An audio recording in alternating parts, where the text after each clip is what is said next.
School டீச்சர்களுக்கு இந்த நாட்டுல சம்பளம்ங்கிற பேர்ல என்னத்தை கொடுத்தாங்கன்னு கேட்டீங்கன்னா ரொம்பவே ஆச்சரியமாகிருவீங்க. ஃபியூச்சர்ல இந்த விஷயங்கள் எல்லாம் எப்படி இருக்க போகுதுங்கிறது உங்களுக்கு தெரியுமா? வெனம் படத்துல வர இந்த உயிரினம் நம்ம ரியல் லைஃப்ல எக்ஸிஸ்டா இருக்குதுன்னு சொன்னா நம்புவீங்களா? தாக்குறதுக்காக பயன்படுத்தப்படுற மிசைல்குள்ள என்ன இருக்கும்ங்கிறது உங்களுக்கு தெரியுமா? அண்ட் சைனால இருக்கிற எக்ஸாம்ஸ் எல்லாம் எப்படி நடக்கும்னு கேட்டீங்கன்னா ரொம்பவே ஆச்சரியமாகிருவீங்க. இதே போலவே இன்ட்ரெஸ்டிங் அண்ட் அமேசிங்கான விஷயங்களை தெரிஞ்சுக்கிறதுக்கு வீடியோ லைக் பண்ணி ஸ்கிப் பண்ணாம கடைசி வரைக்கும் பாருங்க. நம்பர் 1, நார்மலாவே நமக்கு ஸ்கூல்ல பாடம் நடத்தி எல்லாமே சொல்லி தர டீச்சர்கள் எல்லாமே அந்த ஸ்கூல்ல வேலை பார்க்கறவங்களா தான் இருப்பாங்க. சோ கண்டிப்பா உங்களுக்கு ஒவ்வொரு மாசமும் ஒரு குறிப்பிட்ட தொகையை சம்பளத்தை கொடுத்து தான் ஆகணும். ஆனா இன்னைக்கு நம்ம எந்த மாதிரியான ஒரு நாடை பத்தி பார்க்க போறோம்னா, அங்க ஸ்கூல்கள்ல வேலை பார்த்த டீச்சர் அண்ட் சார்மார்களுக்கு ஓட்கா பாட்டில்களை சம்பளமா கொடுத்துட்டு இருந்தாங்களாம். ஆக்சுவலா ரஷ்யால இருக்கிற சைபீரியால 1998 காலகட்டத்துல ஒரு மிகப்பெரிய எக்கனாமிக் கிரைசிஸ் வந்துட்டான். இது காரணமா அங்குள்ள கவர்மெண்ட் எம்ப்ளாயிஸ்க்கு சம்பளம் கொடுக்கிறது கூட பணம் பற்றாக்குறையா இருந்ததாம். அதனால தான் கவர்மெண்ட் ஸ்கூல் டீச்சர்களுக்கு ஓட்கா பாட்டில்களை சம்பளமா கொடுக்க தொடங்கிட்டாங்க.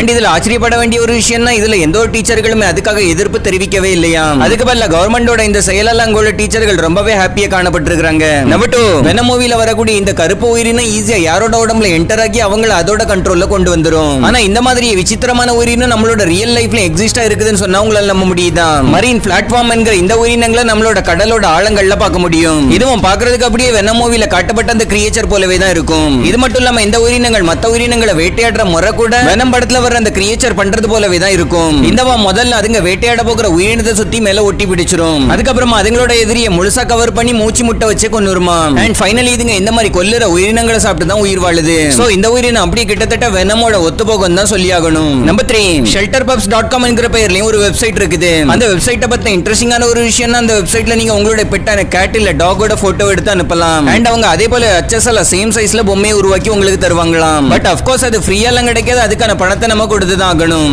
ஆக்சுவலா இந்த வெப்சைட் தங்களோட பெட்ட போல ஒரு பொம்மை வேணும்னு ஆசைப்படுறவங்களுக்கு ஹெல்ப்ஃபுல்லா இருக்கும். நம்பர் 4, இந்த ஒரு அமேசிங்கான போட்டோ பாருங்க. இத பார்த்துட்டு இந்த ஆளு நீங்க தப்பால நினைச்சிராதீங்க. ஆக்சுவலா இந்த ஆளு நமக்கு நல்லதுதான் பண்றாரு. அதாவது பாலை விக்கிறதுக்கு முன்னாடி அதை சுத்தமாக்குறதுக்கு தண்ணீரால கழுவிக்கிட்டு இருக்காரு போல. நான் இதை சொல்றதை கேட்கறதுக்கே சும்மா என்னத்தை சொல்லிட்டு இருக்கிறான்னு தான் தோணும். அண்ட் அது உண்மைதான். அதாவது நம்ம இந்தியால இந்த மாதிரி வெளிப்படைய கலப்படங்கள் பண்றாங்கிறத சொல்றதுக்காக தான் இதை காட்டுனேன். சோ இப்பெல்லாம் எங்க எந்த சாப்பிடுற பொருள் ஒரிஜினலா கிடைக்குதுங்கிறத கண்டுபிடிக்கிறதே கஷ்டம் தான் போல. நம்பர் 5, இது ஒரு ஃபேக்ட் மட்டும் இல்லாம நம்மளோட ஹியூமன் எமோஷனோட ஒரு உண்மையாவும் இருக்குது. அதாவது ஒரு மனுஷனுக்கு திடீர்னு ஒரு பவர் கிடைச்சுன்னா அவங்க கொஞ்சம் கொஞ்சமா மத்தவங்கள பத்தி யோசிக்கிறதே நிறுத்திடுவாங்களாம். சூப்பர் பவர்ங்கிறது இம்பாசிபிளான ஒரு விஷயம் தான். ஆனா இந்த உலக வழக்கத்தோட பவரான எக்ஸாம்பிளுக்கு பினான்சியல் பவர் இல்ல பிசிக்கல் பவர் இல்ல பாலிட்டிக்கல் பவர், இந்த மாதிரியான எந்த ஒரு பவர் ஒரு மனுஷனுக்கு கிடைச்சாலும் அவங்க கொஞ்சம் கொஞ்சமா அடுத்தவங்கள பத்தி யோசிக்கிறதை நிறுத்திட்டு தங்களை பத்தி மட்டுமே யோசிப்பாங்களாம். இந்த மாதிரி எல்லாம் நான் சொல்ல சைக்காலஜிக்கல் ஃபேக்ட் சொல்லுது. நம்பர் 6, நியூரான்ஸை பத்தி கண்டிப்பா எல்லாருமே கேள்விப்பட்டிருப்பீங்க. இதுதான் நம்ம மூளைக்கு இன்ஃபர்மேஷன்ஸை கொண்டு போகுது. அதாவது நீங்க உணர்ற விஷயங்கள், ஃபீல் பண்ற விஷயங்கள், கேட்கிற விஷயங்கள், கத்துக்கிற விஷயங்கள், இது எல்லாத்தையும் நியூரான்ஸ் நம்ம மூளையில இருந்து ஒரு இடத்துல இருந்து இன்னொரு இடத்துக்கு டிரான்ஸ்ஃபர் பண்ணிக்கிட்டே இருக்கும். ஆனா இதுங்க இந்த மாதிரி இன்ஃபர்மேஷன்ஸை எவ்வளவு வேகத்துல டிரான்ஸ்ஃபர் பண்ணுங்கிறது உங்களுக்கு தெரியுமா? ஆக்சுவலா நியூரான்ஸ் இன்ஃபர்மேஷன்ஸை 240 km/h ஸ்பீட்ல பண்ணுமா. அப்ப நம்ம மூளைக்குள்ள இன்ஃபர்மேஷன்ஸ் எவ்வளவு வேகமா டிரான்ஸ்ஃபர் ஆகுதுங்கிறத பாருங்க.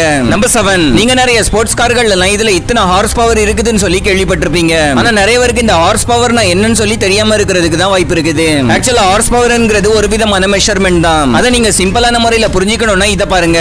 ஒரு 250 கிலோ வெயிட் உள்ள கல்ல ஒரு செகண்ட்ல 1 ஃபுட் அளவுக்கு தூக்குறதுக்கு எவ்வளவு பவர் தேவைப்படுதோ அதை தான் 1 ஹார்ஸ் பவர்னு சொல்லுவாங்க. சோ இந்த மாதிரி தான் வண்டியோட ஸ்பீட் பெர்ஃபார்மன்ஸ் வச்சு ஹார்ஸ் பவர் கணக்கு எடுக்கப்படும். நம்பர் 8, நம்ம எக்ஸாம்ல எல்லாம் ஒருத்தங்கள பார்த்து காப்பி அடிக்கிறது கண்டிப்பா ஒரு மிஷன் இம்பாசிபிள் தான். பட் ஆனாலும் நம்ம நாடுகள்ல எல்லாம் பிட் அடிக்கிறவங்க எப்படி அது உருண்டு புரண்டாவது அடிச்சிருவாங்க. ஆனா சைனீஸ் ஸ்கூல்கள் எல்லாம் பிட் அடிக்கிறதுங்கிறது மிஷன் இம்பாசிபிள் கூட கிடையவே கிடையாது. ஏன்னா சைனால உள்ள ஸ்கூல் கிளாஸ் ரூம்கள் எல்லாம் இந்த மாதிரியான கேமராக்கள் வைக்கப்பட்டிருக்கும். அண்ட் அந்த கேமராவும் எந்த அளவுக்கு பவர்ஃபுல்லா இருக்குதுங்கிறத பாருங்க. அவங்களால நீங்க என்ன படிக்கிறீங்க என்ன எழுதுறீங்க முதல்ல கொண்டு ஜூம் பண்ணி பார்க்க முடியும். ஆனா நம்ம இந்தியால எல்லாம் சில ஸ்கூல்கள்ல கேமராக்கள் இருந்தும் அது வேலை செய்யவே செய்யாது. அந்த மாதிரி இருக்கிறதும் ஒரு விதத்துல நமக்கு நல்லதுதான். நம்பர் 9, சின்ன வயசுல இருந்தே நம்ம கண்டிப்பா இந்த மாதிரியான ஸ்லைடுகளை நிறைய பார்க்கல்ல பார்த்திருப்போம். ஆனா நிறைய பேருக்கு இந்த ஸ்லைட்ல விளையாட தெரியாமலே இந்த ஸ்லைட மேலே ஏறதுக்கான ஒரு படியை போல பயன்படுத்துவாங்க. இல்ல அதை சும்மா எதுக்காக வச்சிருக்காங்க போலன்னு இக்னோர் பண்ணிடுவோம். ஆனா இதை விளையாடுறதுக்கு இந்த மாதிரியான ஒரு இன்ட்ரெஸ்டிங்கான ஒரு முறை இருக்குது. இது மேல ஏறி உட்காந்து இந்த மாதிரி நம்ம ஸ்லைட் பண்ணி கீழே வரணும். ஈவன் எனக்கு கூட இந்த ஸ்லைட்ல இப்படிதான் விளையாடணும்னு சொல்லி இந்த வீடியோ எடுக்கும் போது தான் தெரிஞ்சிருக்குது. நம்பர் 10, இந்த வீடியோல தெரியுது இந்த பொருளை பாருங்க. இதை பாக்குறதுக்கு உங்களுக்கு என்ன தெரியுது? கண்டிப்பா பார்த்த உடனே எல்லாரும் நல்ல சாஃப்டான ஒரு தலையணையா தான் இருக்கும்னு நினைப்பீங்க. ஈவன் அதுல படுத்தாலே தூக்கம் வந்துரும்ங்கிற மாதிரி தான் இருக்குது.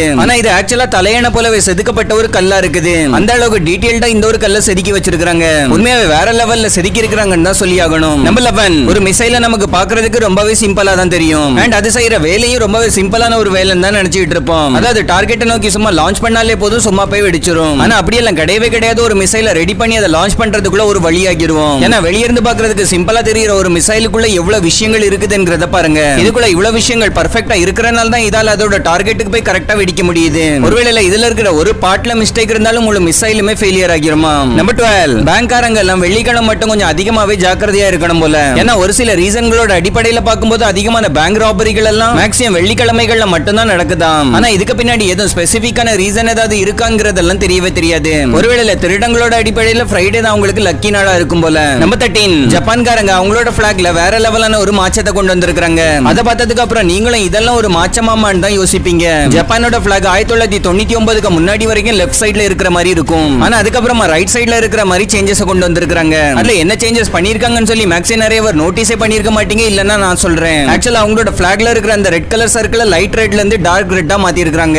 இந்த சேஞ்சஸ் அவங்க ஒரு சேஞ்சஸ்னு சொல்லாமலே இருக்கலாம். நம்பர் 14, ஒரு லிஃப்ட்டுக்குள்ள நீங்க ஒரு மணி நேரத்துக்கு மேல மாட்டிக்கிட்டாலும் கண்டிப்பா பேனிக் ஆக தொடங்கிருவீங்க. ஆனா 8 வயசான ஃபரிந்தாபாத் சேர்ந்த இந்த பையன் அவனோட ஹோம் ஒர்க் பண்ண தொடங்கிட்டான். ஆக்சுவலா இந்த பையன் லிஃப்ட்ல போகும்போது லிஃப்ட் ஃபெயிலியர் ஆனனால லிஃப்ட்டுக்குள்ள ஒரு 2 மணி நேரத்துக்கு மாட்டிக்கிட்டானா. அண்ட் அந்த பையனுக்கு அவனோட அப்பா எந்த சிச்சுவேஷன்லயும் பேனிக் ஆக கூடாதுன்னு சொல்லி கொடுத்திருக்காரு. இதனால அந்த பையன் தன்னை காமா வச்சுக்கிட்டு ஹோம் ஒர்க் பண்றதுக்கு ஸ்டார்ட் பண்ணிட்டானா. அண்ட் 2 மணி நேரத்துக்கு அப்புறம் அந்த பையனை லிஃப்ட்ல இருந்து காப்பாத்திட்டாங்க.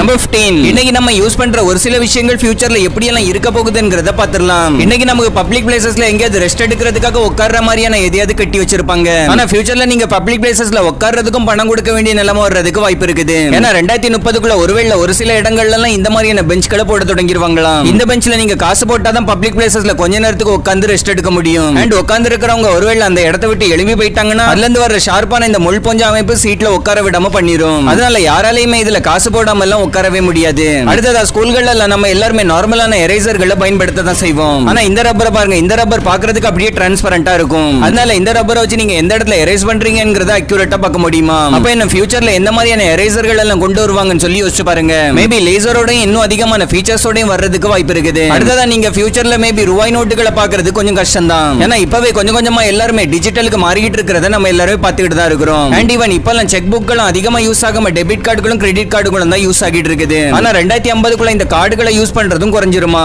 அப்ப எல்லாருமே டிரான்சாக்ஷன் எப்படி பண்ணுவாங்கன்னு சொல்லி தான் யோசிப்பீங்க. ஆக்சுவலா அந்த டைம்ல எல்லாருமே மொபைல்ல இருந்து டிரான்சாக்ஷன் பண்றதுக்கு தொடங்கிடுவாங்க. இல்ல உங்களோட பேங்க் டீடைல்ஸ் அண்ட் மத்த இன்ஃபர்மேஷன் எல்லாமே ஒரு சின்ன சிப்புக்குள்ள வந்துரும். அண்ட் அந்த சிப்பை உங்களோட பாடியில இம்ப்ளான்ட் பண்ணி விட்டுருவாங்களாம். அந்த சிப் மூலமா நீங்க எங்கேயும் வாங்குறது விக்கிறது மாதிரியான விஷயங்களை பண்ணிக்கலாம். ஈவன் அந்த டைம்ல உங்களோட வீட்டுக்கு தேவையான grocery பொருட்களையும் உங்க ஃப்ரிட்ஜ் ஆர்டர் போட்டு வாங்கிரும். வெறும் அதுக்காக உங்களோட ஃபிங்கர் பிரிண்ட் இல்ல ஃபேஸ் ரெகக்னிஷன் தான் தேவைப்படும். அடுத்ததா ஃபியூச்சர்ல வர போகிற ஸ்மார்ட் பெட். வெயில் காலங்கள்ல ஃபேன் இல்ல ஏசி இல்லாம நம்ம யாராலையுமே வீட்டுக்குள்ள இருக்கவே முடியாது. அண்ட் வெயில் காலங்கள்ல இதுங்க இல்லாம தூங்குறதே ரொம்பவே கஷ்டமான ஒரு விஷயம் தான். ஆனா மனிதர்களோட தூக்கம் அவங்களுக்கு ரொம்பவே இம்பார்ட்டன்டான ஒண்ணா இருக்கறனால எயிட் ஸ்லீப் என்கிற கம்பெனி ஒரு விதமான பெட்டை உருவாக்கி இருக்காங்க. அந்த பெட்டோட ஃபீச்சர்ஸை கேட்டு நீங்களே ரொம்பவே ஆச்சரியமாகிருவீங்க. ஃபர்ஸ்ட் அந்த பெட் பாக்குறதுக்கு மத்த பெட்கள் போலவே சிம்பிளா தான் இருக்கும். ஆனா அது கூட உங்களுக்கு இந்த மாதிரியான ஒரு கண்ட்ரோலர் கிடைக்கும். அண்ட் இந்த பெட் உங்களோட பாடி டெம்பரேச்சருக்கு ஏத்தாப்ல அதோட டெம்பரேச்சரை அட்ஜஸ்ட் பண்ணுமா. ஒருவேளை நைட் டைம்ல உங்களோட பாடியோட டெம்பரேச்சர் அதிகமாச்சுன்னா ஆட்டோமேட்டிக்காவே அந்த பெட் அதுக்கு தேவையான டெம்பரேச்சரை சேஞ்ச் பண்ணி விட்டுரும். அண்ட் ஒருவேளை ஒரே பெட்ல 2 பேர் படுத்தாலும் அது அந்த ரிமோட் கண்ட்ரோல்ல அட்ஜஸ்ட் பண்ணாலே போதும். அதுக்கப்புறமா 2 பேரோட பாடி டெம்பரேச்சருக்கு ஏத்தாப்லயும் பெட்டோட பாதி